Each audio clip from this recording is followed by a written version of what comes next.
धमतरी में कृषि दवाई विक्रेता संघ के पदाधिकारी मान कलेक्टर जनदर्शन में पहुंच के कृषि वरिष्ठ अधिकारी के खिलाफ शिकायत करी। उमन के कहना है कि धमतरी में पदस्थ वरिष्ठ कृषि विस्तार अधिकारी मनोज सागर कृषि औषधि रासायनिक खाद और बीज विक्रय लाइसेंस के नवीनीकरण करे बर 3 बछर ले घुमावत है। एकर अलावा निरीक्षण के नाम में भी अवैध वसूली करत है। पैसा नहीं देहे में अनावश्यक रूप ले परेशान करत है।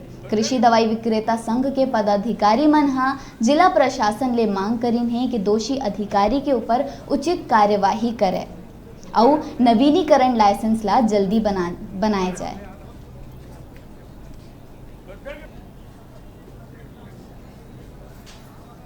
लाइसेंस हमारी रिन्यूअल अभी तक नहीं हुआ है। विगत 3 वर्षों से हम लाइसेंस के लिए अप्लाई किए हैं कृषि विभाग के वरिष्ठ कृषि अधिकारी के पास, मनोज सागर के पास, लेकिन अभी तक हमारी लाइसेंस 3 वर्षों से हो गया। बार बार उसको ये करने के बाद भी सुनवाई नहीं हो रहा है। कलेक्टर में भी दिए, जनदर्शन में दिए, डीडी ऑफिस में दिए, लेकिन इसके बाद भी हमारी लाइसेंस के ऊपर ध्यान नहीं दिया जा रहा है।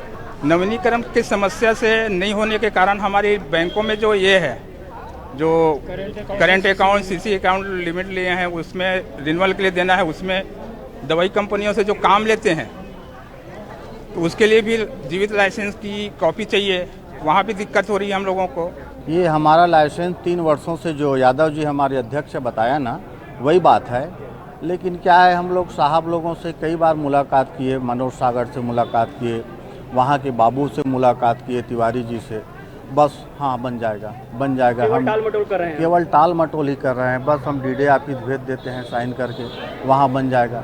तो हम लोग डीडी ऑफिस में अहिरवार सर थे, उससे भी मुलाकात किए।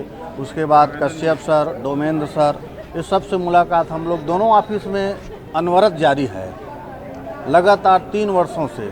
लिखित में भी हम लोग ये चाह रहे हैं सर कि हमारा लाइसेंस अति शीघ्र जल्दी से जल्दी बने, क्योंकि 3 वर्षों से लाइसेंस नहीं मिला है तो हमको भारी दिक्कतें हो रही है। हाँ, उसको हम टीएल में चढ़ा करके उनसे जल्दी से जल्दी हम कराएंगे। और लाइसेंस की मांग करें सर किसी के? हाँ ठीक है ना, तो हम उसको दिखवा लेते हैं, जितनी जल्दी हो सके प्राथमिकता के क्रम में करा लेंगे।